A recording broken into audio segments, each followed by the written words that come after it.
Wasal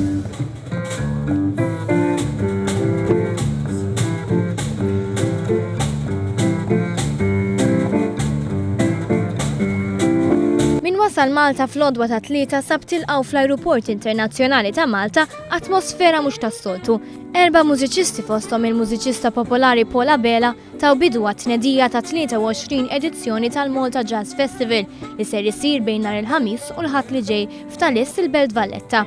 Il-Jazz Festival huwa avveniment annwali li fih jieħdu sehem numru ta' artisti popolari Maltin u internazzjonali li speċjalizzaw fix-xena tal-mużika jazz.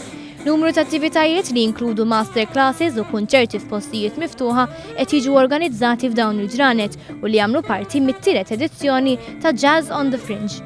L-għan prinċipali ta' Jazz on the Fringe huwa li l-mużika jazz lokali f'kollaborazzjoni ma' dik barranija tinfirex ma' lokalitajiet differenti f'Malta f'numru twal ta' ġranet u mhux tibqa' limitata għal 3 ijiem tal-Malta Jazz Festival.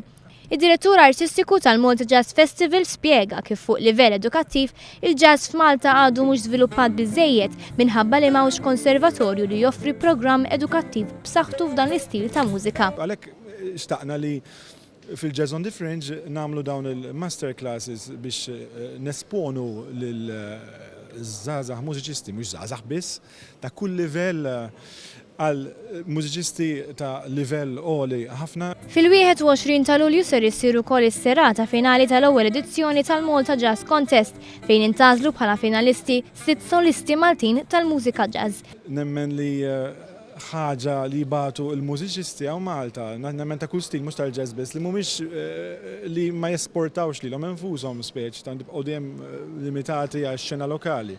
U naħseb l-iktar ħaġa li għandhom bżonn li morru jdoqqu quddiem udjenzi differenti li jmorru barra minn Malta.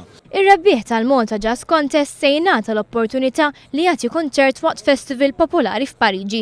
Is-Segretarju Parlamentari għall-Kultura Jose Herrera li kien preżenti għat-tnedija tal-Malta Jazz Festival irringrazzja lill-Kunsill Malti għall-Arti u Kultura u ddeskrivih bħala pilastru ewlieni fl-arti tal-ispettaklu.